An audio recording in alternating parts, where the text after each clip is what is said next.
आपका स्वागत है हमारे YouTube चैनल पर। दोस्तों, आपने इतिहास में कई महान राजाओं या योद्धाओं के बारे में सुना होगा जो कि अपने वचन की खातिर अपनी जान देने से भी पीछे नहीं हटते थे। आज हम इस वीडियो में बात करेंगे ऐसे ही योद्धा के बारे में जिन्होंने अपने वचन की खातिर अपनी जान दी नहीं बल्कि कई लोगों के मौत के घाट उतारा था। आप सबने पृथ्वीराज चौहान के बारे में सुना होगा। वो कितने वीर पराक्रमी थे। वीरता और पराक्रम में पृथ्वीराज चौहान के चाचा कन्हे भी किसी से कम नहीं थे। ये अकेले ही कई योद्धाओं पर भारी थे। इन्होंने एक वचन लिया था कि यदि इनके सामने कोई मूंछों पर ताव देगा तो ये उसकी गर्दन काट देंगे। तो चलिए जानते हैं काका कन्हे से जुड़े कुछ किस्से। मगर इससे पहले चैनल को सब्सक्राइब करें, वीडियो को लाइक करें, शेयर करें।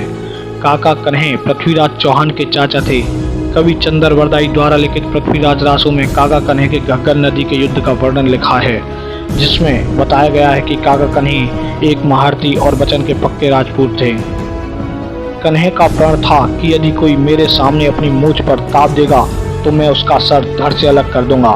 घग्गर के युद्ध में पृथ्वीराज चौहान के आग्रह करने पर उन्होंने पट्टी खोली थी। जब मोहम्मद गौरी का सेनापति मूंछों पर ताव देता हुआ उनके सामने आया तो उन्होंने तलवार के एक ही बार से सिर से लेकर पैर के नाखून तक उसको दो हिस्सों में चीर दिया था। अब बात आती है कि आखिर वो क्यों अपनी आंखों पर पट्टी बांधते थे। राजस्थान के एक राजा थे भीमसेन। उनके सामंत सारंग देव और उनके बीच विवाद हो गया। राजा के भय से सारंग देव के 7 पुत्रों अमर प्रताप, गोकुल, श्याम, हरि, गोविंद और भगवान अजमेर सोमेश्वर चौहान की शरण में चले गए। एक दिन सोमेश्वर चौहान के दरबार में महाभारत और रामायण पर चर्चा हो रही थी।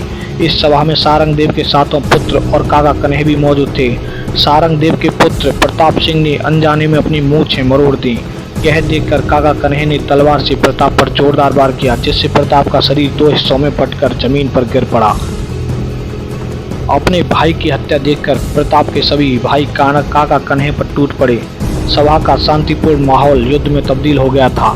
सारंग देव के सभी पुत्र मारे गए। इस घटना के बाद सोमेश्वर चौहान ने अपने भाई काका कन्हे को अपनी कसम देकर आजीवन आंखों पर पट्टी बांधने के लिए कहा। इसके बाद उन्होंने आजीवन आंखों पर पट्टी बांधी। इनकी मृत्यु जयचंद और पृथ्वीराज चौहान के बीच हुए युद्ध में हुई थी। तो ये थी कहानी काका कन्हे की। अगर आपको वीडियो अच्छी लगे तो लाइक करें, शेयर करें और चैनल को सब्सक्राइब कर दें।